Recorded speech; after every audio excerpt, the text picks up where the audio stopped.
Assalamualaikum warahmatullahi wabarakatuh. Sabahul khair. Kaifa halukum? Kaifa asbahtum? Good morning student. How are you today? Alhamdulillah, semoga antum dalam keadaan sehat walafiat, kemudian selalu mendapatkan rahmat dari Allah Subhanahu wa taala. Amin ya rabbal alamin. Baik, hari ini kita akan belajar materi tematik yaitu IPA tentang penyebab pencemaran udara dan faktor-faktor penyebab gangguan pernapasan. Namun sebelum kita mulai pembelajaran, mari kita awali dengan lafaz basmalah. Bismillahirrahmanirrahim. Ya, sebelum kita bahas materi intinya, ada sebuah firman Allah dalam Al-Quran yang dapat menjadi renungan untuk kita semua, berkaitan dengan materi penyebab pencemaran udara dan faktor-faktor penyebab gangguan pernapasan. Firman Allah berikut ini, artinya, telah tampak kerusakan di darat dan di laut disebabkan oleh perbuatan tangan manusia, supaya Allah merasakan kepada mereka sebagian dari akibat perbuatan mereka, agar mereka kembali ke jalan yang benar. Quran Surah Ar-Rum ayat 41. Jadi dalam firman Allah di surah Ar-Rum ayat 41 ini dijelaskan bahwa banyak sekali kerusakan di muka bumi ini yang diakibatkan oleh ulah tangan manusia. Termasuk salah satunya adalah pencemaran udara. Banyak pencemaran udara yang diakibatkan oleh tindakan manusia. Apa saja tindakan atau kegiatan manusia yang dapat menyebabkan pencemaran udara tersebut nanti akan kita bahas. Jadi diharapkan setelah pembelajaran ini dapat menjadi renungan bagi kita semua, supaya kita bisa menjaga lingkungan kita dengan lebih baik lagi. Jangan sampai kita menjadi salah satu dari manusia yang dalam Quran Surah Ar-Rum tersebut disebutkan menyebabkan kerusakan di muka bumi. Jangan sampai seperti itu, insya Allah. Oke, mari kita bahas materinya. Yang pertama, penyebab pencemaran udara. Penyebab pencemaran udara ini merupakan kondisi di mana masuknya polutan atau zat pencemar ke dalam udara yang menyebabkan kebersihan udara menjadi berkurang. Ini yang dimaksud dengan polusi atau pencemaran udara. Ada zat pencemar yang terdapat di udara yang biasa kita hirup sehari-hari. Kemudian faktor penyebab pencemaran udara. Yang pertama, kebakaran hutan. Nah, jadi kebakaran hutan ini dapat disebabkan oleh dua. Yang pertama, pembakaran hutan secara ilegal. Kita pernah mengalami kebakaran hutan yang kemungkinan disengaja oleh oknum yang tidak bertanggung jawab, sengaja membakar hutan untuk membuka lahan. Kemudian akibatnya seperti yang pernah kita alami sebelumnya, seperti kabut asap yang sampai membuat kita harus diliburkan sekolahnya. Kemudian penyebab yang kedua, penyebab yang tidak disengaja, yaitu musim kemarau panjang yang mengakibatkan terjadinya kebakaran hutan.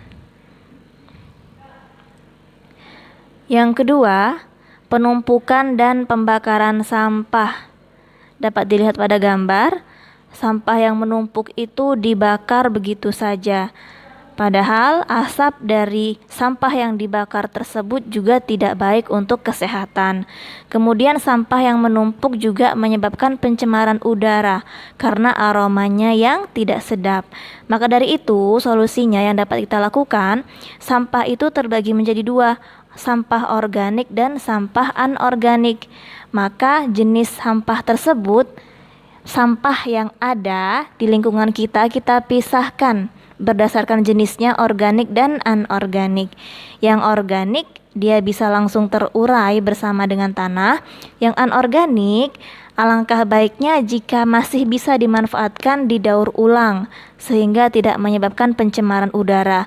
Yang anorganik ini contohnya seperti plastik yang biasa kita gunakan untuk sehari-hari dan lain-lain yang tidak dapat terurai dengan tanah atau lama sekali proses penguraiannya di dalam tanah. Yang ketiga, asap kendaraan bermotor. Pencemaran udara karena asap kendaraan bermotor ini biasanya lebih sering terjadi di daerah perkotaan. Karena daerah perkotaan itu banyak sekali kendaraan bermotornya. Mobil, angkot, motor roda 2, bajai, dan lain-lain di daerah perkotaan.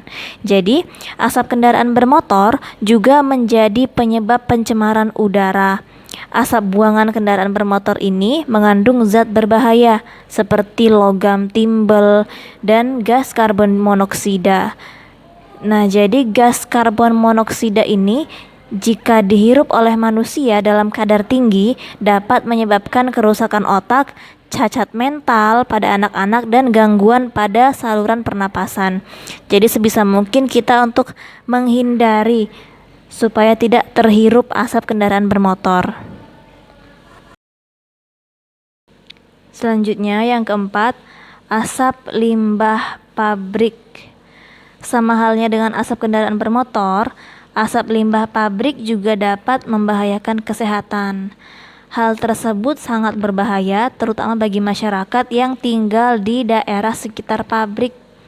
Asap pabrik dapat mencemari lingkungan dan mengganggu kesehatan seperti menyebabkan iritasi pada mata dan gangguan pada organ pernapasan.